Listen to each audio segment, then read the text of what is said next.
Olá, pessoal, bom dia. Primeiro, obrigado pelo convite.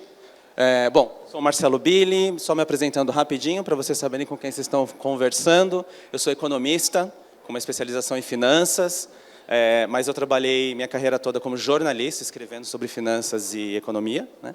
E hoje eu estou na Ambima cuidando das áreas de comunicação, certificação. Daniel, que é da nossa área de certificação, vai conversar depois com o pessoal que fizer workshop sobre certificações para o mercado financeiro e educação financeira. O que eu trouxe aqui para vocês hoje eu não vou mostrar os números da nossa pesquisa Raio-X, ela tem 100 slides, eu não vou fazer vocês passarem por essa tortura hoje.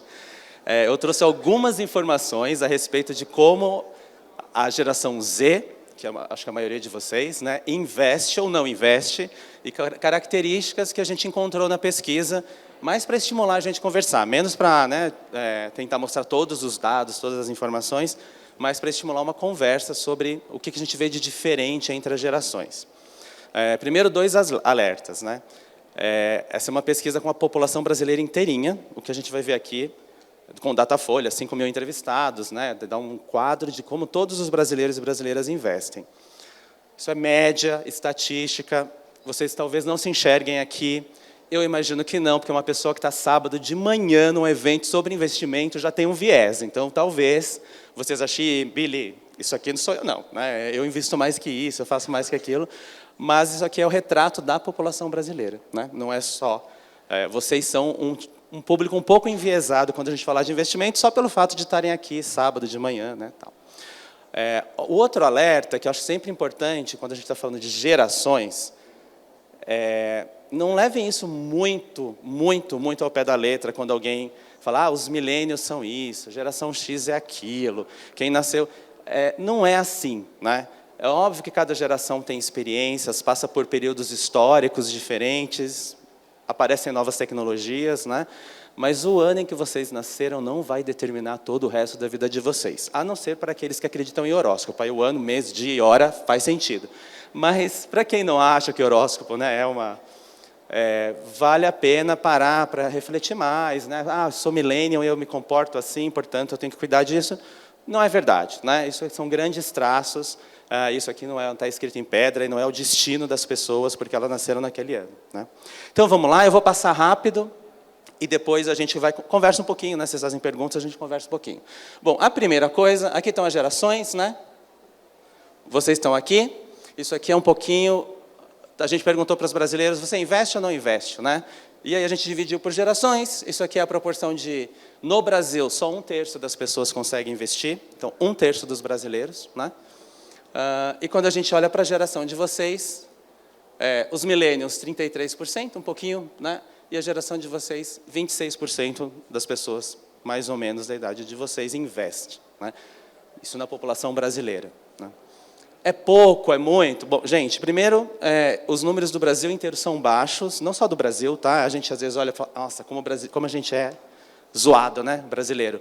Esse é um problema no mundo inteiro, né? Com exceção, talvez, dos chineses, que poupam muito, não poupar, não se preparar para o futuro e não investir é um problema do mundo todo, né? Não é só nosso, né? Isso acontece em todos os países. O ser humano tem uma certa dificuldade de olhar para o futuro e se imaginar lá no futuro e se preparar para ele, né? A gente não é muito bom nisso, porque a gente não foi construído, né? A gente não evoluiu neste mundo de planejar o futuro, né? E de viver muito, né? Isso é uma coisa nova para os seres humanos, então a gente não está bem preparado para isso. Então, é muito, é pouco? Não dá para saber. E não é esperado que, quando você está aqui bem no comecinho da sua vida produtiva também, você já tenha conseguido construir tudo, né? Mas é legal você começar a pensar, né? Bom, então vamos agora só alguns insights. Primeiro, jovem gosta de risco, né, gente? Isso é verdade. Por um lado, aqui é o Whindersson assumindo uns riscos ali. Por um lado, é legal o jovem se arriscar um pouco mais, né? Vocês têm mais tempo para isso. Então, o que a pesquisa mostra é que a geração de vocês gosta de criptomoedas. Gente, tudo que eu estou falando aqui é assim, ó, no Brasil é 2%, na geração de vocês é 6%, né, no caso de criptomoeda. Mas, assim, tem muito mais pessoas da geração de vocês que diz que está investindo em criptomoeda, que é um ativo, hoje é o ativo mais arriscado, ou um dos mais arriscados, né? Tem problema, não tem problema? Não dá para falar isso, vocês viram o Carlinhos aqui, o Rafael e o Rogério comentando, não importa o ativo, importa a carteira, né? O que aquele ativo está fazendo no portfólio que você montou. E como você tem mais tempo, talvez faça sentido. Se você estiver se aposentando, não faz muito sentido se arriscar muito, né? Porque aí você pode comprometer, você não vai ter mais tempo para ver aquela coisa evoluir. Mas isso é verdade, a geração de vocês está olhando para opções de investimento mais arriscadas do que, em média, as outras gerações estão olhando neste momento, né? Então, primeiro retrato, vocês gostam de mais risco. Depois a gente conversa sobre isso, se vocês concordam ou não concordam, né? A segunda coisa é que vocês, estou falando vocês, gente, geração de vocês, né? Gostam muito de investir em canal digital. De verdade, vocês devem ter ouvido falar de transformação digital, né, nos cursos de vocês. Eu imagino que várias pessoas aqui ouvem essa expressão, né, que é essa digitalização de tudo que a gente está vendo nas empresas e nos nossos hábitos.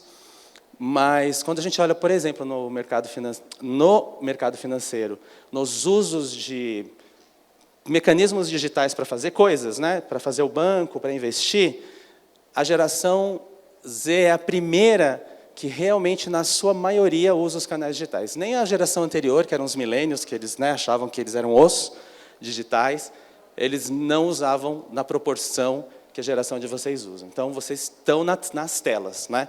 E é um pouquinho assim, assim, numa proporção muito maior que todas as outras gerações, né? Então, vocês vão fazer a transformação digital de verdade do mercado financeiro. É isso que a gente está vendo. A gente faz essa pesquisa há 5 anos, é a primeira vez que a gente vê isso acontecer, de ter uma parcela da população que, na sua maioria, não quer ir no banco, não quer falar com o gerente, não quer resolver pela tela, né?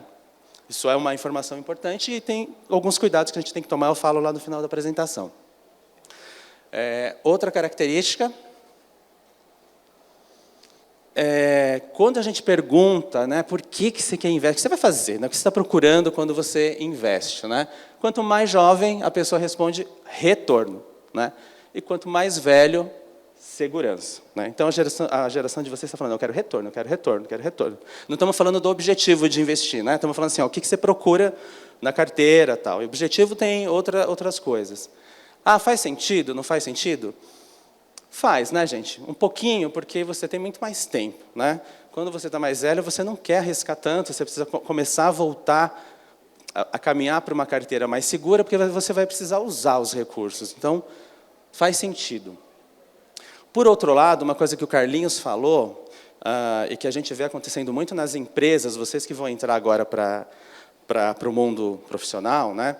Várias empresas oferecem fundos de previdência para os seus funcionários. E algumas empresas, até um certo limite, dobram a quantidade de dinheiro que você colocar no fundo de previdência como um benefício, né? Além de um benefício fiscal que o Carlinhos comentou com vocês, ou seja, a empresa alguém está te oferecendo um dinheiro do nada. Ó, se você colocar 8% do seu salário por mês, eu coloco mais 8% e fica num fundo, em 10 anos você pode tirar isso. E aí eu estou falando de experiência própria, na Ambima, que é a casa da educação financeira, isso acontece, metade dos jovens não coloca. Então, alguém está te oferecendo 8% do seu salário por nada, só para você economizar, e a pessoa não vai, por algum motivo, né? Então, assim, é legal pensar em retorno, mas é legal você pensar no seu eu lá, no futuro, né? E ajudar um pouquinho ele, né? Então, se alguém está te oferecendo uma grana, se você pode pensar em previdência agora, aliás, você deve pensar em previdência agora, aproveita a oportunidade, porque mesmo um retorno baixo, durante muito tempo, vira uma coisa relevante na sua vida, né? Então, aquele recado do Carlinhos, da previdência como instrumento, que é legal, pensem na previdência agora, né? Depois dos 40 fica bem difícil, né? Eu estou falando de experiência própria, tá, gente? Que eu não pensei, né? Então, agora estou com um probleminha mais difícil de resolver. Então, pensem bastante em previdência, né? Um pouquinho isso que eu falei para vocês, né? O pessoal tem essa dificuldade de pensar no futuro, tem que pensar. Quando você pensa no futuro, aquele problema de escolher o ativo, para de fazer sentido. O que o Carlinhos e o que o Rogério falaram é verdade. Eu vou dar um exemplo para vocês que meio que mudou para mim quando eu percebi que eu estava a gente fica, né, eu estou perdendo alguma coisa. Alguém está ganhando dinheiro, eu não estou. Qual que é esse investimento? Né? Aí uma hora é um fundo imobiliário, outra hora é a criptomoeda. E é só em investimento que a gente faz isso. Né? Ninguém chega um dia e fala, eu quero viajar, eu vou de ônibus. E aí depois você pensa, mas para onde eu vou? Né? Você pensa, para onde eu vou primeiro, depois você escolhe como você quer chegar lá. Né? Então façam isso com investimento também. Para onde eu vou? Para que eu estou investindo? E aí você pensa como é que você vai chegar lá. Né? Não inverte as coisas. Isso equivaleria a falar assim, eu quero andar de barco, vou viajar de barco, e depois você decide, né? Se você quiser ir para Brasília, vai ser meio difícil chegar lá de barco. Então, investimento é a mesma coisa. Né? Fujam dessa de ficar tentando achar qual é o investimento daquele dia, daquele momento. Você vai ver um monte de gente dizendo que está ganhando dinheiro, não cai nessa. O que funciona é uma carteira, né? Que foi construída olhando o objetivo que você tem lá no futuro. E um último recado para vocês, o que evitar? Bom, primeiro, não dá match nesse cara, que vai dar errado. Eu não sei quem viu esse documentário na Netflix, é um golpista do Tinder, né? Então, não se relacionem com ele. Mas eu trouxe o golpista do Tinder aqui. Tem uma outra coisa que muitos dos jovens fazem. Na Ambima, a gente tem um projeto junto com a CVM, que é a Comissão de Valores Imobiliários, para tentar alertar as pessoas sobre fraude financeira. Né? E a gente faz um site, como se fosse um site de uma empresa financeira falsa, para a CVM, prometendo o que vocês veem as pessoas prometerem. Né? Milhões, super rentabilidade, muito alta, você ganha fácil, não tem risco, investe aqui, indica mais 5 pessoas e você ainda ganha um dinheiro. Geralmente é uma promessa assim que a gente vê. E não existe nenhum outro site que a gente fez na Ambima, nenhum outro projeto legal de educação financeira que dá mais clique que esse site falso. As pessoas vão lá e começam a pesquisar e querem investir naquela coisa que é um golpe. Se alguém está te oferecendo para viajar num jatinho, do nada, acabou de te conhecer, te promete uma coisa muito surreal, muito boa, não é legal. Não existe esse negócio, não existe esse investimento. Investimento requer tempo, né? Não é para ficar rico, não vai rolar para 1, 2 pessoas. Hoje é fácil a gente saber, a gente dizer, poxa, Bitcoin, né? Era legal se eu tivesse, o Rogério falou isso, né? Se eu soubesse lá. Mas, assim, junto com o Bitcoin, tinha outras, muitas, e hoje ainda tem muitas plataformas de criptoativos, e a gente não sabe qual vai dar certo. Né? Então, tomem cuidado com essas promessas. Quando a promessa, e essa é a palavra promessa mesmo, for muito bonita, quando fizer muito você, né, se emocionar, quando requer muita urgência, bom, você tem que fazer isso agora, ou você perdeu a oportunidade de ganhar 6.000% ao mês. Parem para pensar, conversem com outra pessoa, né? Não façam investimento buscando esse retorno super maravilhoso, porque aí você vai acabar no documentário da Netflix, né? Porque caiu num golpe. Né? E muita gente cai, gente. A gente brinca, isso ficou meio caricatural, né? Porque é uma história muito maluca. Né? O cara enganava as pessoas, que ele era milionário e tal, mas essas táticas que ele usou para enganar mulheres são as táticas que todo golpista usa para enganar investidor. É a mesma coisa, uma promessa maravilhosa, uma experiência maravilhosa. Quando é pirâmide, as primeiras pessoas até ganham um dinheirinho, que é a experiência autoficando, e aí, em algum momento, tudo desaba, né? Nenhuma pirâmide funciona, nenhum esquema desse funciona. Né? Então, cuidado com golpes, prestem atenção quando vocês forem investir. Se tiver muito bom, respira antes, pesquisa, porque a probabilidade de não ser bom de verdade é muito alta. Né? Gente, foi um pouquinho isso que eu preparei para vocês. A pesquisa tem muita coisa, a gente depois pede para o Rafael mandar a pesquisa, um relatório inteiro de 100 páginas, mas eu trouxe só um pouco de uma visão geral assim do que a gente encontra quando a gente pesquisa gerações. Né? E aí, eu fico aqui à disposição de vocês para perguntas. Eu não sei quanto tempo tem, se eu falei muito ou pouco, mas eu fico aqui à disposição.